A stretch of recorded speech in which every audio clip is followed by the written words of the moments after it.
Bonjour à toutes et tous, c'est Céline, kinésithérapeute près de Lille. Bienvenue dans ce nouvel épisode de Kinécast de la Fédé, la communauté dynamique et innovante des kinésithérapeutes. Chaque semaine, vous découvrirez les témoignages, les conseils et les astuces de kinés passionnés et engagés sur des sujets qui vous interpellent dans votre pratique et aussi sur l'actualité.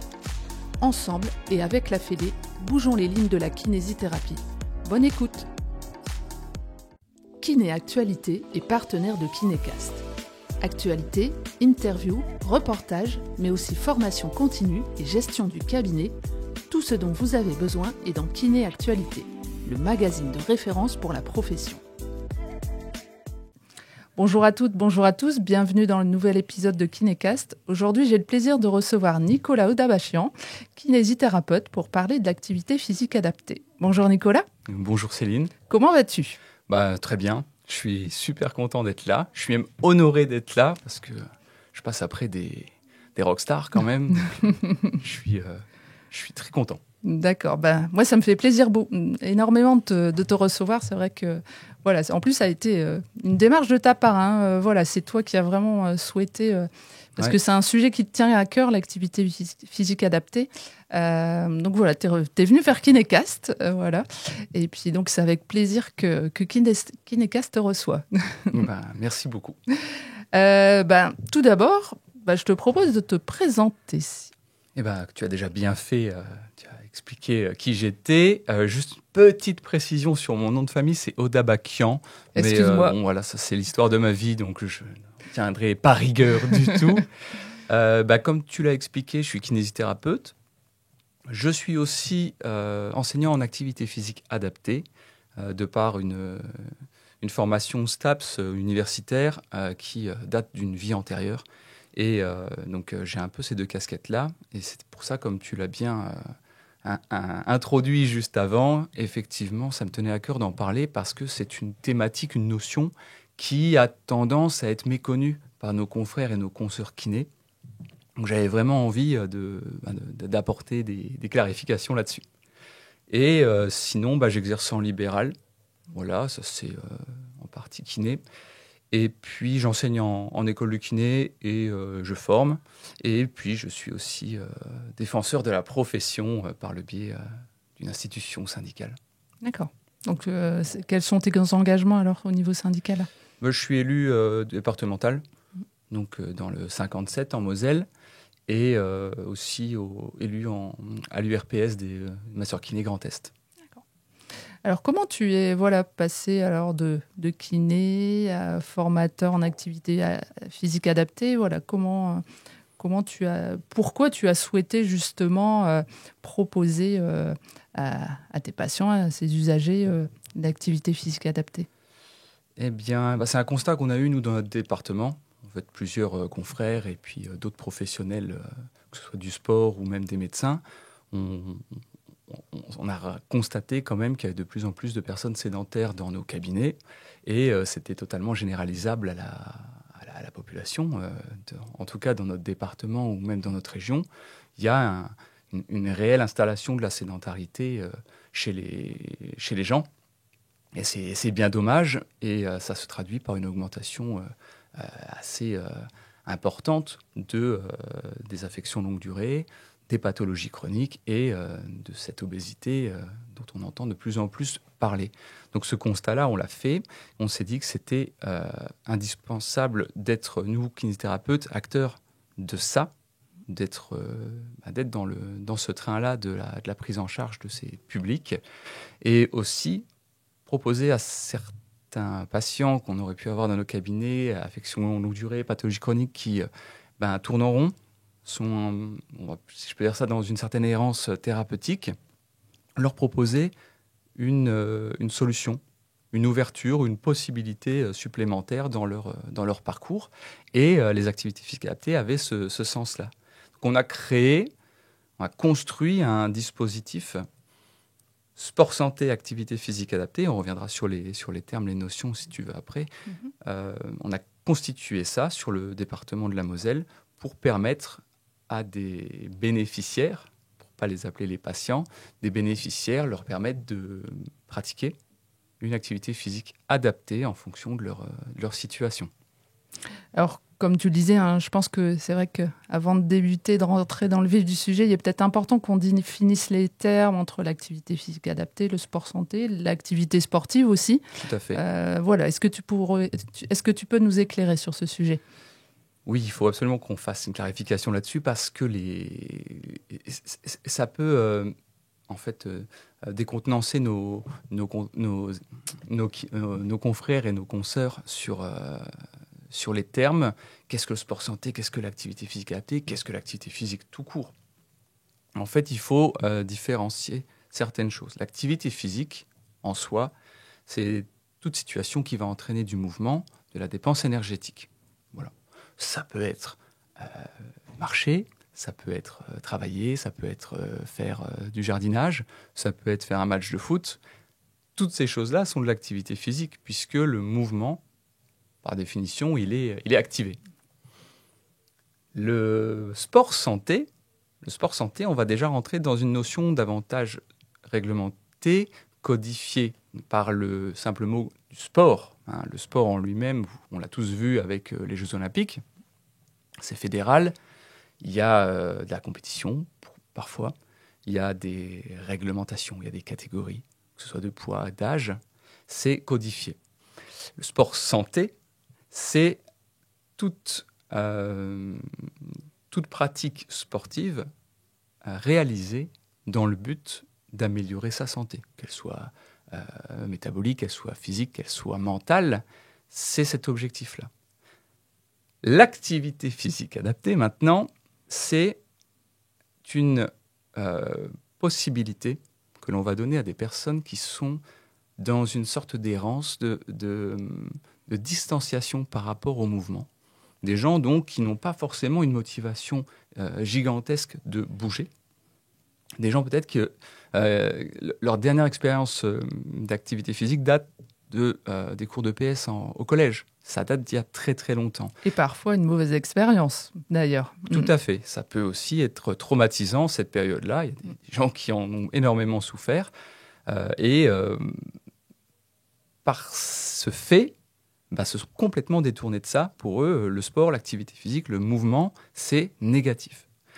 Les activités physiques adaptées, elles permettent à ces gens-là de renouer, de se réconcilier avec ça, parce que ces activités physiques dont je parlais tout à l'heure, au lieu de les proposer de manière globale, générale à tout le monde, ce qui va entraîner éventuellement des situations d'échec, de par leur capacité réduite, de par leur pathologie, de par leur kinésiophobie peut-être même, ne vont pas réussir à parvenir à accomplir ce qu'on va leur demander de faire. Et ça, ça va de nouveau les crisper, les braquer, et on aura gagné une seule chose, c'est que ces gens qu'on a réussi à amener en activité physique depuis tant de temps, eh bien là, on va de nouveau leur dire, en fait, vous n'êtes pas capable, vous êtes mauvais, rendez-vous compte, vous n'arrivez même pas à réaliser cet exercice. La personne, elle rentre chez elle, elle ne revient plus jamais. Là, on a perdu. Là, on a fait de l'activité physique pour une personne qui n'était pas en mesure de la réaliser. Donc l'activité physique adaptée, c'est cette capacité qu'aura le professionnel de jouer sur ce curseur avec des variables de complexification ou de facilitation de la consigne pour que la personne ne soit pas mise en situation d'échec, qu'elle arrive à pratiquer sa séance et qu'elle ait surtout du plaisir, énormément de plaisir, à revenir. Et le sport santé, lui, par définition, c'est déjà une personne qui intrinsèquement a envie de pratiquer, de faire son sport. En n'a pas, c'est pas toujours le cas et on verra ça avec les bilans. Et après, je finis sur cette définition interminable, mais c'est super important en fait de bien expliquer les choses au départ, sinon on se perd. En fait, le cheval de bataille et l'esprit même, l'essence même de l'APA, c'est de réimpulser ou d'impulser l'envie à une personne sédentaire détournée du sport ou de l'activité physique, de s'y remettre. Là, l'objectif vraiment final d'une personne qui dispense des activités physiques adaptées à un bénéficiaire, c'est de lui donner envie d'aller frapper à un club sportif, à une salle de sport ou à une activité autonome au bout de quelques séances. C'est ce que je leur dis, s'ils arrivent à faire ça, Si le kiné arrive à impulser cette envie au bénéficiaire, il l'a sauvé. Il a sauvé la France. Il a rendu un service énorme à ce gros problème de santé publique que l'on aura aujourd'hui et encore demain, je pense. Alors, est-ce que tu peux nous expliquer dans quel contexte, justement, s'est développé, s'est initiée l'activité physique adaptée et depuis quand ? Bon, alors les activités physiques adaptées, ça existe depuis bien avant les années 80. C'était des choses qui étaient bien développées, c'était une notion bien développée, que ce soit en Allemagne, dans les pays scandinaves. On pouvait retrouver ça aussi au Canada. Ils étaient précurseurs là-dedans. Davantage dans la réadaptation des personnes invalides. Donc plus, on en retrouvait davantage en centre de rééducation et de réadaptation, par exemple. Et puis, en université, en France, c'était en place depuis plus de 20 ans, avec la filière STAPS, licence, master, dans laquelle je me suis trouvé autrefois. Et je pense qu'il y a une date clé. Une date clé dans la passe, c'est 2016, avec la loi de modernisation de la santé, avec cette loi qui va permettre aux médecins généralistes dans un premier temps et un peu plus tard les spécialistes de prescrire de l'activité physique adaptée à leurs patients souffrant d'affections longue durée. Un peu plus tard, en 2022, ce sera élargi aux personnes souffrant de pathologies chroniques et d'obésité. On voit qu'il y a un intérêt de santé publique là-dedans, c'est d'impulser cette envie aux patients. Donc les médecins peuvent prescrire et ce sont donc certains opérateurs qui pourront ensuite dispenser ces séances d'activité physique adaptée. Alors donc tu as déjà initié un peu le cadre réglementaire justement. Est-ce qu'il y a d'autres articles ? Est-ce que en soi, pour qu'un kinésithérapeute pratique les activités physiques adaptées, il a besoin de son diplôme, d'être masseur kinésithérapeute. Il lui est bien sûr recommandé de demander sa carte d'éducateur sportif. Donc ça, c'est auprès de la DRAGES. C'est ce qu'on appelait autrefois jeunesse et sport. Donc la DRAGES qui va vous l'éditer, elle a une durée de vie de 5 ans et elle est renouvelable. Voilà, donc ça c'est déjà une vraie reconnaissance. Le kinésithérapeute est éligible à la carte d'éducateur sportif. Il faut s'en emparer. Ça se fait sur leur site web. C'est très simple. C'est une demande. Il y a quelques documents à transmettre, mais c'est une formalité. Au-delà de ça, il sera quand même recommandé d'être à jour de sa formation au moins de premier secours, parce que là, il va y avoir une prise en charge davantage en groupe, et on y reviendra, et avec des publics fragiles. Mais au-delà de ça, sur le plan des articles, des lois, le reste de cette loi de modernisation de la santé en France va davantage expliquer quels professionnels peuvent entreprendre des APA. Et un peu plus loin, il y a cette possibilité aussi pour les kinés, depuis 2023, d'être capable d'adapter ou de renouveler les prescriptions des médecins concernant l'activité physique adaptée. Alors, qui peut bénéficier justement de ces séances d'activité physique adaptée ? J'aime bien que tu dises, Céline, bénéficier, parce qu'effectivement, dans cette notion, on parlera davantage de bénéficiaires plutôt que de patients.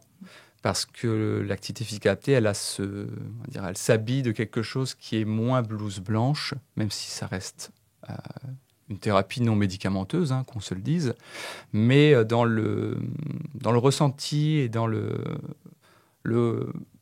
perçu du patient, je dis patient, mais je parle du bénéficiaire, être autre chose qu'un patient, au moins une fois dans sa semaine ou dans son parcours, c'est valorisant aussi. Qu'il ne soit pas identifié par sa pathologie. Voilà. Ah ouais, ça c'est pas du tout les valeurs qui sont véhiculées par l'APA. Au contraire, on met en évidence les capacités de la personne plutôt que le marqueur pathologique ou l'IMC de la personne, quoi. Et tu disais quoi d'autre avant? Excuse-moi, je suis un peu parti. Donc, qui peut en bénéficier? C'était ma question au départ. Donc, qui peut en bénéficier? Bon, par définition, les activités physiques adaptées, elles s'adaptent à tout le monde en soi, mais c'est vrai qu'il y a une vraie impulsion en France depuis 2016 d'orienter ces activités physiques adaptées vers des publics souffrant d'affections longue durée, de pathologies chroniques ou d'obésité. Ça, c'est les publics sur lesquels il y a énormément de choses à faire, et ce sont des publics que nous retrouvons dans nos cabinets. Donc, il faut les impulser vers cette thématique. Alors, quels en sont les bénéfices, justement, pour ces quels en sont les bénéfices pour les usagers? Ça va être hashtag bénéfice sur ce podcast. C'est ça.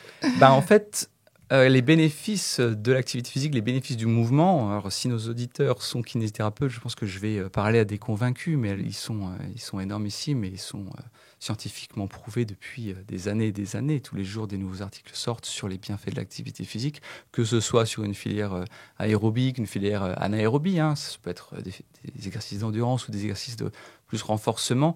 C'est égal, ça a du sens pour la pratique, et ça a du sens pour la santé des pratiquants, des bénéficiaires. Et ça peut être aussi si on se place plutôt par catégorie de prévention, autant en prévention primaire, secondaire ou tertiaire. En soi, si je peux pratiquer de l'activité physique pour prévenir d'éventuelles pathologies. Je suis dans un état de sédentarité, eh bien, je pratique de l'activité physique qui sera adapté afin de prévenir une apparition d'obésité, par exemple. Ça peut être quand la maladie, la pathologie est déjà en place pour éviter les comorbidités, une évolution, une dégradation de la pathologie qui maintenant va être chronique et installée. On peut penser au diabète de type 1 ou type 2, qui peuvent voir des comorbidités importantes par la suite. Et puis, par précaution par la suite, distance, c'est aussi indispensable pour éviter tout ce qui est survenu ou retour de pathologie, comme on pourrait trouver. Le cas le plus parlant reste dans le monde de la cancérologie, avec les femmes porteuses d'un cancer du sein. Alors ça dépend des études, ça peut aller de 19% à 33% de risque de récidive atténué. Si c'est français. En tout cas, il y a un consensus, sur le fait que les femmes porteuses d'un cancer du sein vont avoir un moindre risque de récidive en pratiquant régulièrement une activité physique. En soi, le mouvement, l'activité physique, quand elle est faite régulièrement, est bénéfique sur tous les plans. Et il y avait même l'étude qui est sorti en 2021, je suis désolé, je n'ai plus le nom, mais je vous le reciterai après si vous voulez, qui expliquait que une personne qui souffre d'obésité, on ne parle pas juste de surpoids, qui pratique régulièrement de l'activité physique, a 2 fois moins de risque d'avoir une mort subite qu'une personne qui a un IMC normal, si je peux me permettre ce terme, mais qui est sédentaire. Donc, malgré l'indice de masse corporelle, le mouvement, l'activité, régulièrement, c'est bénéfique. Il n'y a pas d'effet néfaste. Il peut y avoir des effets néfastes si c'est fait avec légèreté, inconscience, mais sinon, il n'y en a pas. C'est pour ça qu'il y a des professionnels qui sont là pour être les arbitres. D'ailleurs, quel type de professionnel, justement, peut encadrer ces APA? Merveilleuse question. Merci beaucoup, Céline. Effectivement, là-dessus, nous ne sommes pas les seuls à pouvoir encadrer des activités physiques adaptées. C'est une thématique qui est partagée. Alors, qui est partagée entre des professionnels de santé, mais aussi avec des professionnels du sport. Je vais appeler des professionnels du sport. Dans cette loi de modernisation de 2016, sont autorisés comme professionnels de santé à pratiquer à dispenser des activités physiques adaptées contre rémunération, les kinésithérapeutes, les psychomotriciens et les ergothérapeutes. Voilà, ça, ce sont les 3 professionnels qui sont autorisés à le faire. C'est la loi. Et nous avons, dans le monde des professionnels du sport, les titulaires d'un diplôme STAPS, d'un diplôme universitaire, qui peut être une licence ou un master, voire même un doctorat, pour ceux qui sont allés encore plus loin dans leur démarche.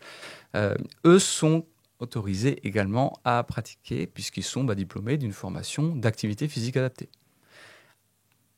Encore après, on a d'autres professionnels du sport qui sont les coachs sportifs, les éducateurs sportifs, eux qui sont issus de formations plus courtes, comme un BPGEPS ou un certificat de qualification professionnelle, sont autorisés aussi à encadrer des activités physiques adaptées. Alors, une fois qu'on a dit ça, on se dit oui, mais c'est un drôle de partage quand on sait que ce sont des personnes fragiles avec des affections longue durée et en plus de ça, des conditionnés avec des facteurs de risque. Alors, il existe des garde-fous. C'est cadré légalement, dans lesquels, en fonction de la limitation fonctionnelle de la personne prise en charge, elle sera fléchée davantage vers tel professionnel ou un autre. Si les limitations fonctionnelles de la personne sont dites sévères, ce sera forcément fléché vers des professionnels de santé. Donc, ce que j'ai mentionné juste avant, kinésithérapeute, ergothérapeute ou psychomotricien. Maintenant, si les limitations fonctionnelles sont modérées, légères, voire nulles, là, par contre, la thématique, la prestation pourra être partagée. Ça ne veut pas dire que les kinés ne peuvent pas aller sur ce territoire-là, ils le peuvent, mais d'autres professionnels aussi. Alors, c'est vrai que par le passé, il y a pu avoir des cas isolés où des petits conflits de juridiction, des empiètements de territoires professionnels ont pu créer des crispations, des déconvenues entre différents acteurs professionnels. C'est dommage, c'est vraiment regrettable. C'est des choses qui arrivent et qui peuvent se comprendre d'une certaine manière. Quand on approche trop près des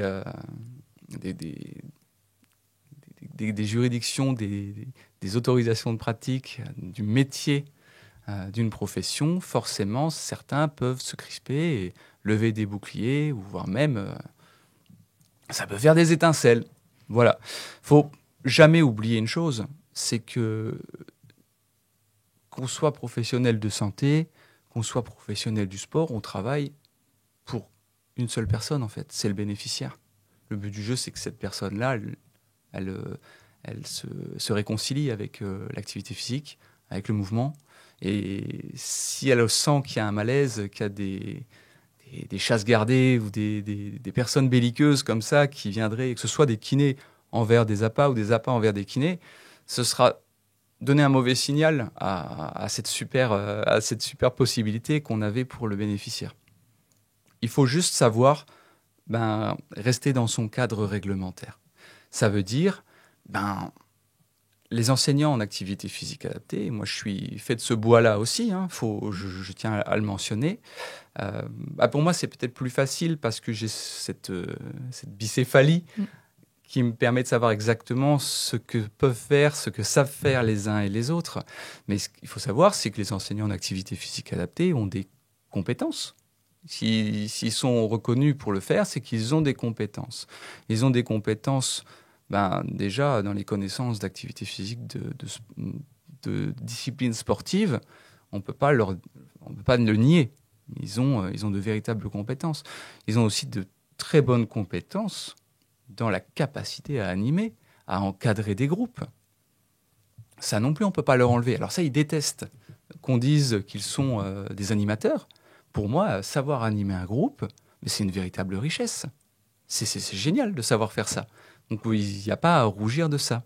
Et puis, ils ont des compétences aussi dans les évaluations et puis dans la communication interprofessionnelle. Faut pas leur retirer. Maintenant, d'un autre côté, les kinésithérapeutes ont toute leur place également. On a une connaissance des pathologies chroniques, on a une connaissance des affections longue durée. Pour moi, on est vraiment experts de ces pathologies-là.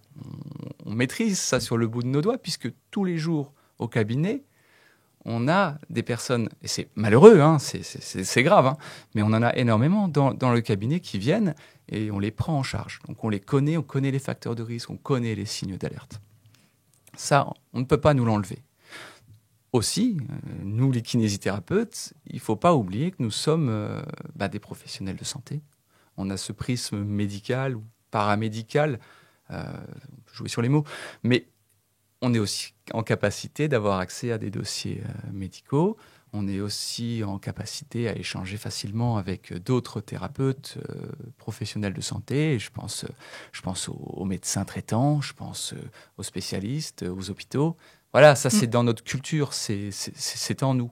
Donc si on résume en soi, on est juste complémentaires. Voilà. Je tenais à désamorcer ces idées-là. Tu parlais tout à l'heure justement qu'en fonction des limitations fonctionnelles, sévères, moyennes, légères, voire nulles, voilà, on peut très bien être pris en charge par tel ou tel professionnel. Alors, est-ce que tu peux donner des exemples des exemples de limitations fonctionnelles sévères, par exemple, que seul le kiné va pouvoir prendre en charge? Eh bien, les limitations fonctionnelles, elles vont être définies à ce jour, en tout cas par les médecins. Ce sera souvent par le médecin généraliste qui estimera le niveau de limitation de la personne. Et ça pourrait être écrit noir sur blanc sur l'ordonnance, la prescription d'activité physique adaptée. Une affection sévère, elle va être codifiée, enfin une limitation fonctionnelle sévère, pardon, elle va être codifiée en fait dans un tableau qui a déjà été rédigé, qu'on peut retrouver sur le Code de la santé publique, que je peux mettre à disposition de qui le veut, qui le souhaite. Ça reste une certaine usine à gaz, j'en conviens, et ça aurait peut-être besoin d'être dégrossi, approfondi et revisité. Je suis d'accord. Mais par définition, simplement, trivialement, je pourrais te dire qu'une personne qui a vraiment beaucoup d'incapacité à se mouvoir et qui en plus a une affection cognitive ou une affection visuelle qui va entraver davantage la prise en charge, devra être fléchée vers des thérapeutes, des professionnels de santé. Oui. Pardon. Maintenant, c'est aussi à la responsabilité de l'enseignant APA ou du coach sportif de reflécher certains bénéficiaires vers des professionnels de santé. Et inversement, encore une fois, dans un esprit de partage et de travail d'équipe, si vous prenez en charge quelqu'un qui a une limitation fonctionnelle totalement nulle, inexistante, il y a peut-être du sens de directement l'orienter vers un éducateur sportif, un coach sportif en association ou en club. Ça a du sens. Travailler ensemble. Alors, on va être un petit peu plus concret maintenant. On va parler du bilan APA. Alors, toi, par exemple, comment tu le réalises? Alors, le bilan APA ou bilan médico-sportif, on peut l'appeler de différentes manières. En soi, c'est super important de l'appeler comme ça, parce qu'il garde le prisme thérapeutique qui est quand même important et qui valorise les professionnels de santé. Certains veulent changer son nom en évaluation des capacités physiques, il me semble. C'est réducteur parce que dans le bilan APA, on va aussi s'intéresser à la motivation, à l'estime de soi, et tout ça, c'est pas dans les capacités physiques. À mon sens, en tout cas. Donc je milite vraiment contre ces modifications de termes. Le bilan APA, il est régi par l'ONAPS. Donc l'ONAPS, c'est l'Observatoire national des activités physiques et de la sédentarité, qui recommande beaucoup de choses en prenant information sur les textes de littérature, sur la science, et qui suggère des bilans spécifiques, des évaluations et des tests spécifiques dans le bilan APA. Donc il y aura toute une partie narrative du bilan APA qui, comme je viens de te l'expliquer, c'est sur lequel on va recueillir de l'information sur des questionnaires d'estime de soi, des questionnaires de sédentarité, des évaluations de l'activité physique quotidienne de la personne. C'est la partie narrative. Ça, c'est ultra important. Et on passera aussi par de l'entretien motivationnel, parce qu'encore une fois, c'est juste nécessaire avec des personnes qui sont à la marge du mouvement et du monde du mouvement, de partir de leurs objectifs et de leurs envies. on ne va pas leur proposer des choses, on va dire, de manière verticale, surtout s'ils ne sont pas en phase avec ça. Il va falloir recueillir leur volonté, leurs connaissances, leurs peurs, leurs freins. Tout ça va nous permettre de les mettre sur une bonne dynamique et les mettre en confiance. Et puis, on a toute cette partie pratique du bilan sur lesquelles on va évaluer simplement déjà l'état global de la personne sur le plan clinique au repos. Ça peut être la saturation, fréquence respi, fréquence cardiaque. On peut aller jusqu'à l'IMC. On va aussi s'intéresser à tout ce qui est test d'équilibre, test d'endurance, test de force musculaire des membres supérieurs, des membres inférieurs, pour avoir un scan des capacités de la personne. Et je dis bien des capacités de la personne et pas de ses déficiences, de sa pathologie, de ses troubles, tout ce qui est super négatif et qui ne motive pas. Et tout ça pour savoir quoi lui proposer par la suite. Donc ça, c'est le bilan APA. Il est super simple à réaliser. Il peut durer environ 30 minutes. Et c'est vrai que certaines fois, on me dit il est vraiment simpliste, ça me frustre. Je suis d'accord. Il ne faut pas oublier que c'est un bilan qui est réalisable pas que par les professionnels de santé. On est toujours dans ce partage. Et c'est aussi un bilan que l'on peut agrémenter. Vous êtes kinésithérapeute, appropriez-vous ce bilan. S'il y a des tests en plus à ajouter, faites-le. Vous êtes compétent là-dedans. Vous avez, dans votre habitude de travail, peut-être des tests, des bilans qui vous conviennent et qui sont reproductibles. Ça, c'est quand même important. Faites-le. Ça encore, ça ne peut que nous valoriser. Donc ça, c'est le bilan. D'accord. Et ensuite, alors, comment tu proposes justement le contenu de tes séances d'activité physique adaptée ? Alors, tu pourrais me demander un contenu standard, type d'activité physique adaptée, je pourrais te répondre, c'est impossible. Oui. Parce que et c'est ce qui est magnifique, l'activité physique adaptée, tu vas préparer ta séance la veille en te disant tout ça est bien merveilleux, ils vont adorer. Et le jour J, tu vas te retrouver face à ton groupe. Et puis, un tel aura mal dormi, à côté sera peut-être avec un risque d'hypoglycémie. Peut-être que l'autre personne qui devait venir, elle n'est pas venue, mais au final, c'est quelqu'un d'autre qui la remplace. Ça, c'est ce qu'on appelle les aléas du direct. Et au final, tu vas adapter, c'est le principe d'adapter, cette séance. Et c'est ça qui est magnifique. Tu vas être chef d'orchestre. Et s'il y a un violon qui sonne moins bien, tu vas essayer de travailler un peu plus les corps à droite, à gauche, pour que la séance se fasse avec une belle harmonie.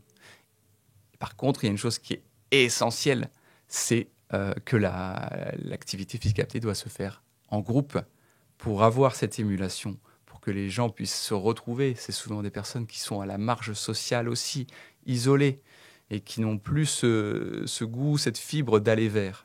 On va leur redonner ça aussi, avec le groupe, avec les exercices, avec les jeux, avec tout cet aspect ludique des activités physiques adaptées. Et surtout pas à dire, là, il y a l'équipe des limitations fonctionnelles sévères, on va les mettre dans un coin, et l'équipe des limitations fonctionnelles modérées, vous allez aller de l'autre côté, vous ne vous regardez pas, vous ne parlez pas, vous êtes stigmatisés. Ça, surtout pas. Ça, c'est pas les valeurs de l'APA. Ça, c'est cloîtrer les gens dans des cases, et c'est tout ce qu'il faut éviter. Au contraire, on va les faire travailler tous ensemble. Tout ce qui compte, comme je le disais dans la définition, ça va être d'adapter les curseurs de chacun pour qu'on puisse travailler ensemble. Ça peut être en compétition, ça peut être en coopération.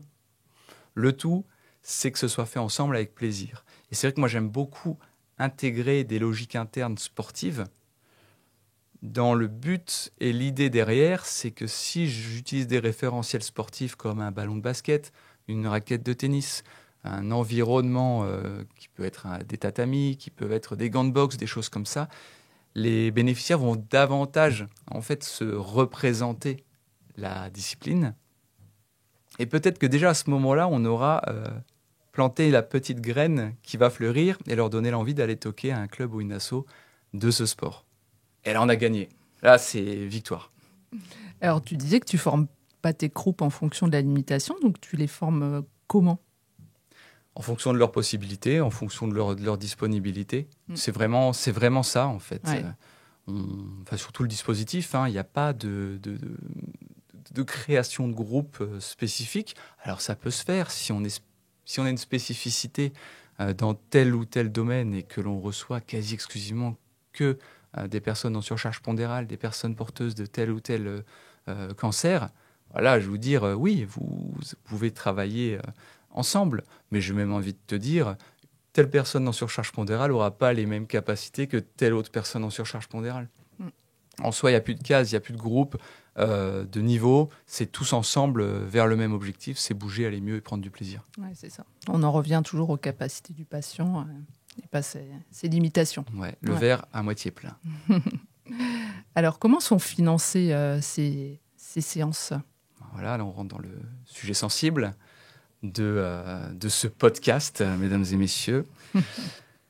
Alors, l'activité physique adaptée n'est pas remboursée par l'assurance maladie. Voilà. Au revoir. Il faut comprendre que c'est une thématique, une notion qui, à ce jour, est remboursée par d'autres véhicules, d'autres biais, mais pas par l'assurance maladie à proprement parler. Il y a énormément de possibilités. Maintenant, on est en 2025, on a quand même un maillage territorial intéressant sur l'Hexagone et les Outre-mer concernant les dispositifs d'activité physique adaptée ou de sport santé. Ça explose, ça s'installe, c'est souvent impulsé par des projets régionaux ou départementaux. Dans certaines communes, ça peut être aussi une métropole ou une grande ville. Mais voilà, ce sont des fonds publics dans l'ensemble qui vont être le guichet de ces prises en charge-là pour qu'il y ait un reste à charge minime ou nul pour le bénéficiaire. Alors, est-ce que tu peux donner justement des exemples d'initiatives, par exemple, dans ton département ? Dans mon département, la Moselle, si vous arrivez à l'identifier, c'est un merveilleux département qui a impulsé donc un dispositif sport santé et activité physique adaptée avant Covid, justement à destination des personnes souffrant d'affections longue durée et de surcharge pondérale.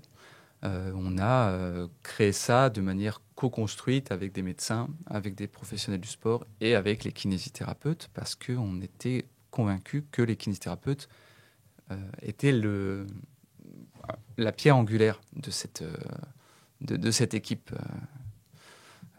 ce sport d'équipe qui est la création de dispositifs sport santé. Donc il y en a de plus en plus ça fait tache d'huile en fait, sur Paris aussi en Ile-de-France, ça existe. Moi je peux que inciter les consoeurs et les confrères qui écoutent à juste utiliser un moteur de recherche bien connu et de taper dispositifs sport santé et vous tapez votre département ou votre région et vous allez avoir déjà des pistes. Et en soi, en fonction de la politique interne du dispositif, parce que d'un département, d'une région à l'autre, ça varie, eh bien, les prises en charge seront de tant de séances par an pour tel public, pour tel groupe professionnel. Là, tout est assez modelable et modelé à ce jour. Mais si les kinés se manifestent toujours plus, notre place sera installée et bétonnée. Alors on l'entend, le financement, il peut être un frein, même s'il y a des solutions, il y a des initiatives. Et il y en a d'autres. Voilà. Il y en a d'autres. Et mais merci de me relancer. Voilà, il y en a sûrement d'autres. Il y en a d'autres, en fait. Il y a d'autres impulsions qui vont être davantage tournées sur des projets de santé qui peuvent être impulsés par nos CPTS, qui peuvent être impulsés par des MSP, qui peuvent être impulsés par les ARS. Ça dépendra vraiment des régions, encore une fois.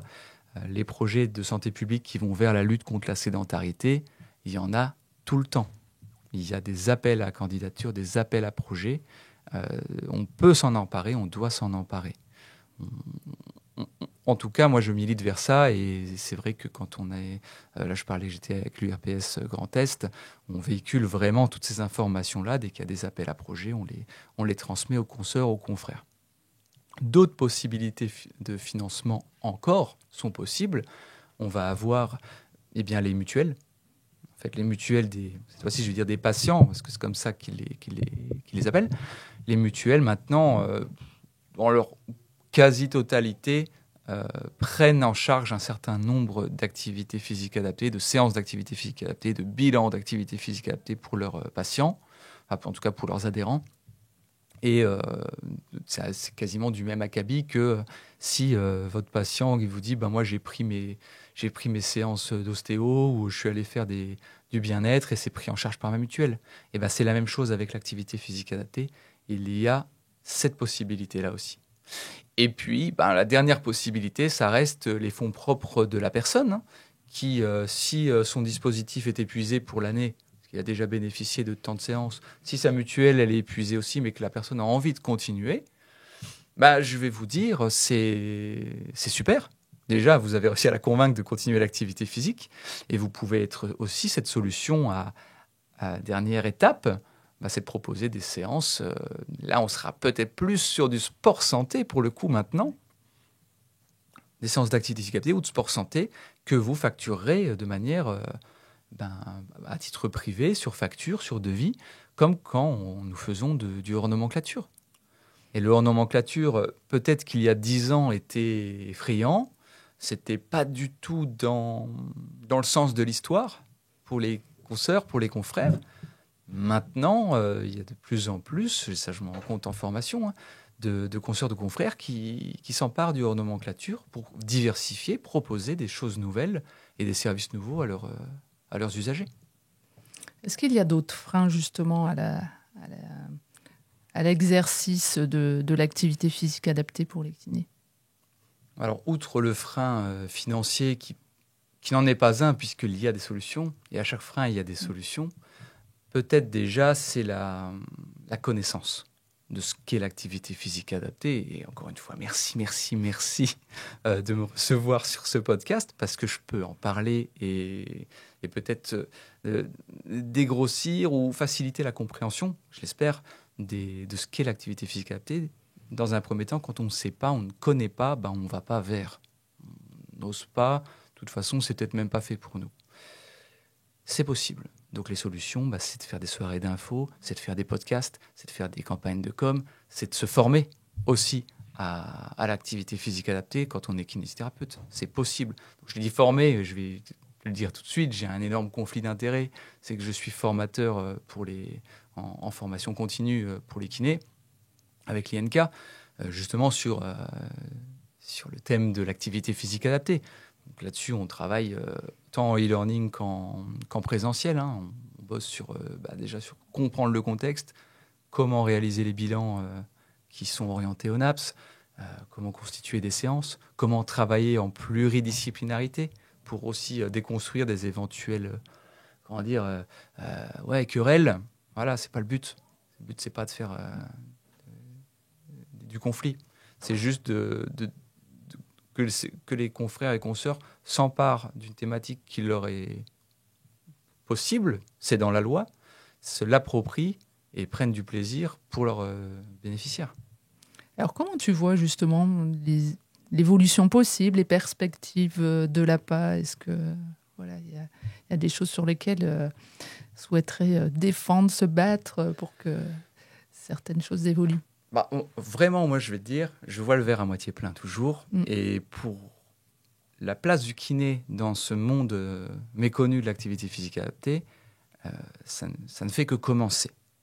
Je pense parce qu'on a vraiment, là, aujourd'hui, des campagnes de santé publique qui vont dans ce sens. On a eu les Jeux Olympiques qui ont aussi valorisé le mouvement, le sport, le plaisir, la santé mentale, on entend énormément parler, tout ça véhiculé par l'activité physique, par le sport. Ça, c'est une première chose. Donc, c'est vraiment là, on surfe sur une actualité. Et puis, on en parlait au tout départ avec les articles de loi. On a en 2023, c'est 28 décembre 2023, un décret qui nous autorise, nous kinésithérapeutes, à être adapteurs ou renouveleur de prescription d'APA, c'est un bon départ. Il ne faut pas oublier que la FMKR, elle est en train de militer pour une PPL sur la modernisation de notre métier. La proposition de projet de loi. Proposition de projet de loi, excuse-moi, c'est bien de le dire. Eh bien, l'article 2 de cette proposition de projet de loi, c'est quoi ? C'est que le kinésithérapeute soit prescripteur d'APA. C'est l'article 2. L'article 2, quoi. C'est-à-dire que c'est pas n'importe quoi. Donc là, c'est aussi hyper motivant. Et si je reviens sur, dans un premier temps, on est juste renouveleur ou adaptateur d'ordonnances, on est les seuls à pouvoir le faire. On est les seuls professionnels de santé à pouvoir le faire. Je rappelle qu'on n'est pas les seuls à pouvoir faire de l'APA. Les ergos, les psychomotes le peuvent aussi. Mais par contre, en tant que professionnels de santé, les seuls qui peuvent à ce jour renouveler et adapter, c'est nous, c'est les kinés. Donc le signal, il est peut-être déconvenant, un peu faible, mais pour moi, c'est déjà un super départ. Et je suis hyper confiant vis-à-vis de la proposition de loi pour la modernisation de notre métier. Marche après marche. Bah oui, on va y arriver. Est-ce que tu aurais un dernier message, Nicolas ? Dernier message, je pense que nous, en tant que kinésithérapeutes, on a un merveilleux métier, à mon sens le plus beau du monde. Et c'est un métier qui nous offre des possibilités d'exercer tellement variées, tellement immenses. Et l'APA en est une. Et toutes ces possibilités qu'on a, elles sont là pour améliorer l'état de santé de notre population. Elles sont là pour améliorer aussi les finances de nos budgets que l'on connaît aujourd'hui. Et elles sont là, je pense, juste pour prendre un max de plaisir. Et je peux que vous dire que faire de l'activité physique adaptée, ça va vous rendre super heureux, ça va vous donner vraiment la patate au quotidien, ça va vous permettre de faire quelque chose de différent de ce que vous pouvez faire au cabinet. Voilà. Emparez-vous de ça, prenez du plaisir et faites aussi profiter tous ces bénéficiaires qui en ont besoin. Merci beaucoup, Nicolas. Mais j'en prie, je te remercie encore une fois de m'avoir invité. Je t'en prie. Et puis, voilà, au cas où, mais je pense que tu as répondu à énormément de questions déjà, que les auditeurs doivent se poser. Je transmettrai les différentes questions. Ouais, n'hésite pas, parce que je pense qu'il y a des choses que je n'ai pas pu dire. Je ne vais pas endormir de la nuit, mais on remédiera à ça. Merci beaucoup. Mais je t'en prie, merci à toi. Au revoir. Au revoir. Merci de nous avoir écoutés. On espère que cet épisode vous a plu. Si c'est le cas, je vous invite à laisser un avis sur votre plateforme d'écoute préférée et à partager l'épisode autour de vous. N'hésitez pas également à nous dire quel sujet vous aimeriez que l'on aborde dans les prochains épisodes et quels invités vous souhaiteriez écouter. Pour ça, dites-le nous en commentaire. N'oubliez pas de nous suivre sur les réseaux sociaux et de visiter le site web de la FFMKR pour rester informé des dernières actualités et des événements à venir. Votre soutien et votre engagement sont essentiels pour faire avancer notre profession. Dans le prochain épisode de KinéCast, j'ai le plaisir d'échanger avec Vincent Daël, délégué général de la FFMKR. On parlera d'un sujet qui fait énormément réagir depuis plusieurs semaines. L'abaissement du seuil d'assujettissement à la TVA, une mesure qui pourrait impacter bon nombre d'entre nous. Avec lui, nous allons revenir sur les toutes dernières actualités. À la semaine prochaine sur KinéCast. Kiné Actualité est partenaire de KinéCast. Actualité, interviews, reportages, mais aussi formation continue et gestion du cabinet, tout ce dont vous avez besoin est dans Kiné Actualité, le magazine de référence pour la profession.